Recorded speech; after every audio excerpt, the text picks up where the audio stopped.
time. And here we'll have a session by Mr. Ranganath Nayakar. Mr. Ranganath Nayakar was chosen as one of the Unicom thought leaders in the area of mobile apps testing. He is working as software testing and QA manager in Samsung. His topic is test automation best practices in healthcare application testing. So over to you. Good afternoon, everyone. I will make this session, I'll try to make this session as good as Santosh did. I will introduce myself before I get the Bluetooth enabled. So my name is Ranganath. I graduated from MS Ramaiah College in Bangalore. Then I have my management degree from IIM Calicut. I have been in Samsung for more than 15 years now. I am in charge of tools and automation team at Samsung, as well as I am in charge of the medical equipment software testing. So today I will be discussing about what are the best practices in automation we have in healthcare applications testing. So before that gets fixed, how many of you are from healthcare industry here? Oh, good. So Samsung is into healthcare industry. We have our own products, X-ray, MRI, CT and ultrasound. We are new to this, and I know some of you are better in healthcare application testing than us. Some of you are learning and we are also learning. But we will put across what we have learned so far, and majorly in terms of tools and automation. So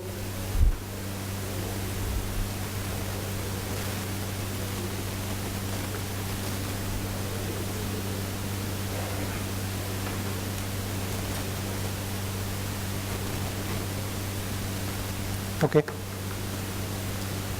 So basically, I will introduce why. Okay, so why Samsung came into healthcare industries. Samsung as I think most of you do not know, Samsung has its own hospitals in South Korea. So when we manufactured these ultrasound, CT, MRI and other products for Samsung, then we now started into other countries. So in my talk today, I will introduce the challenges, what are the things we looked after while automating the healthcare applications, majorly into code level testing, functional testing, non-functional testing, and what we call as productivity tools, which helps in execution. And I will give you the names of the tools which we are using so that you can use it as well. So I will make it more interactive so that you can take back some of the things what you actually learned from here, and you may contact me later. So as we know, I have been into mobile testing for 15 years in Samsung. So mobile testing versus healthcare application testing. In mobile testing, for example, if you have any issues, you can restart the phone, and there are no issues with that. But the same thing cannot be applied to healthcare applications or healthcare products. That's the main thing. And in mobile, since it has evolved and it is standardized, you have the complexity and the effort required for see, for example, in mobile, we don't have a certification agency. Whereas in healthcare, we need to have certification, and there are so many standards. So that is the complexity between what we test in mobile as well as what we test in healthcare. So basically, we have a lot of test cases compared to mobile. We have a lot of manual effort. Then we thought of why we don't apply whatever we learned in mobile to healthcare applications. So whether you are whether you are from healthcare industry or not, you're going to use this in any of this sector, because Samsung, as you know, is into many sectors, and these tools has been used in all the sectors. So I am going to give all the information about the tools and our approach to automation in this session. So yeah, as I told you, whatever software we write at Samsung is into X-ray, MRI, CT, ultrasound, and DICOM services. Okay, so what are the challenges? It deals with patient diagnostics, safety, and we cannot have defects at all. We cannot have reboot at all. We cannot have restart at all. And it's 24/7 running system. So how do you ensure quality? How do you ensure the magnitude of work you have and you test in a prescribed time? So this is what is the challenge we were put forth. And this is a common thing which you see across is the earlier you find the defect, the better for you, and it holds good for the healthcare industry as well. So, okay, so when we started this, the management told us you have to find defects as soon as possible. You have to find as many as defects as soon as possible, and you have to test for stability, performance, usability, and so on.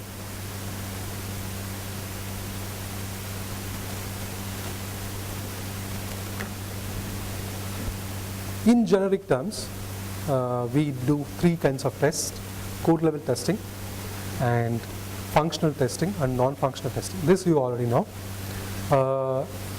This, when you actually put in a life cycle, this is how it happens. We have unit testing done by the developers, that's it. And then what we call as every interface which is written by the development team will get tested then on when it is implemented. So we have what we call as early detect and early fix pattern, and we get involved during the requirement and design itself. So what is the difference between mobile testing and here is we have the specification ready, and whatever you see the QA related, it happens as an action from API testing level. So basically, if I have to reveal you the technical abilities of our team, we have two sets of people. One is who are experts in C and Linux operating system, and other are basically Java and real-time operating system. What we have in Samsung, its own proprietary operating system. So we club and we make our life cycle. This is a generic life cycle, which has a detailed one, and this is what we do to assure the quality. So what we do, develop a test strategy. This test strategy is as detailed as we actually take 1 month to come up with a detailed test strategy. What it involves is this document will involve what are the functions which we are actually going to touch and how we are going to test it, what is the priority of it, and what is the criticality of it. These will be defined in that document. Then for each of them, code level test, functional tests, including the UI and DICOM, and non-functional test, there will be a separate document which explains our approach. So I will tell you how we do it. So basically, for benefiting all of you, 40% of our actual work on automation and tool development is using the open source tools. I will also tell you which are the open source tools. The benefit of these open source tools is it is very easy to use it, very easy to customize it, very easy to write something on it. I will tell you what we have written and what is the architecture of our tools. And there is no maintenance cost. You can develop as and when, and there is some third community which is helping us basically to use this as on when there is a technology change. So I will just go to the tool first. These are the tools what we use: CUnit, CPP unit, and JUnit, Google API test tool, then coded UI, and for coverage, we use LCOV and GCOV. If it is a Java code, we use code cover and EMMA, and then Valgrind and OProfile and JProfile and iPerf and SOAP UI. So these tools, if you have, if you use as open source tools, then you will be able to do most of your activities at code level, functional level, and non-functional. I'll just touch on C unit, CPP unit, and J unit, each of these tools. For all our unit tests and API tests, we actually use these tools with respect to programming language. C, CPP, and J unit, we have written what we call as a test harness, which actually helps us to run, to monitor our execution and provide our reports. For example, we do unit testing, we do regression testing, we do sanity testing, we do build testing. All this has been automated. Actually, the first green row is fully automated. Then coverage. So what kind of coverage we talking about? Since it's a healthcare aspect, it's a standard anyway, we actually measure the functional coverage, that is by line, by decision, and whatever the implementation, and we have our own passing percentage. For example, I will take that at least 95% of all the lines should be compiled, executed, and tested. So along with this tool, we have our own tool, but this is what it gives the result. So one of the challenges we had when we were doing this is most of the code which actually came for us to test, it did not have documentation. The problem is, without documentation, I cannot see how we are actually running, and then because of that I cannot write a code, because of that I cannot test it. So we use a tool called Doxygen. If you use a tool called Doxygen, and if you provide your input as a C code or a CPP code, it generates a documentation for you. So you can use that as well. I have not mentioned here. So you can use a cool tool called Doxygen. So you need not worry about documentation. So if there is a code which is written, it gives you a documentation, and using that you can write your API or unit or functional code level tests. Then we have Valgrind. Valgrind for memory. We find all the memory leaks using Valgrind. All of these tools, we have written something over it, but I'm just telling you these are tools which we used. And OProfile and JProfile, Hyper for the, we use it for connectivity, for measuring throughput, and so on. And SOAP UI wherever there's a client server based. So what is Valgrind do? It will tell you where are the memories leaks. What is the OProfile? It actually tells you, okay, it will profile your actual code and tell you where are the issues, which is the prominent path where there's a leak or where there is a maximum load going, and then you can concentrate. So any question here? Okay. Yeah.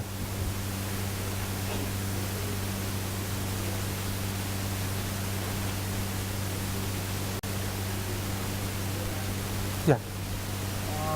See, a tool cannot do like which a brain can do. Yeah. This is like understanding which. Yeah. True. True. See, there are Yeah, let me complete, please. The query is when we are talking about risks, about critical applications which you are developing. The tools can do only what I can tell a tool to do, right? So that was the concern. Like I have. So yeah, sure. See, there are various ways of using tool. One is to reduce your execution. For example, you're actually increasing your test efficiency, right? Yeah, 100% coverage can never be achieved. No, it is not. I am not agreeing. So as I told you, we are using it for 40% of the things. So for example, right, there is, if you want to accept a build, a release, for example, then what you do is you actually run a sanity test and then decide whether you actually have to take up that for full round of test or not. That can be automated. we automate it. That is one way of increasing the efficiency. Otherwise, for example, you have two applications and you need to integrate, and we want to check whether both of them bear minimal specification supports or not, then you can do it. It's up to you how you use it. On the memory leaks which you talk about, usually we also like check that. Yeah. But what role like this test plays in healthcare like apps? This is actually runtime memory leak, right? So for example, you have CP applications and you are building, okay, so in Samsung, right, we actually write a lot of multimedia codes which actually decodes your DICOM services, okay? So when we are writing the algorithm for the taking your raw images to the 3D, it has to be actually having a good performance. So we check whether the runtime memory and actually the code base can be optimized or not. During that, we run this. So your code, whether it is optimized in terms of memory usage or not, we run this. Actually, we are using this as an engine, but we have a bigger system built on it, which gives a lot of result. But the bare minimum what it can do is it tell you. For example, low profile, right? You have applications running in, let's say, some MRI machine, and there are continuously at the same time, you have 10 processes running. But you want to know which is a process which is actually consuming a lot of memory. Low profile tells you that. So you can use it. So it's up to you how you use it. Thank you. Yeah. So we have built, I'll tell you how we have built over that. Okay. So this is a generic way how we use this open source software. What we have done is, whatever you see in the blue area is the core source of the library, whether it is CUnit, CPP unit,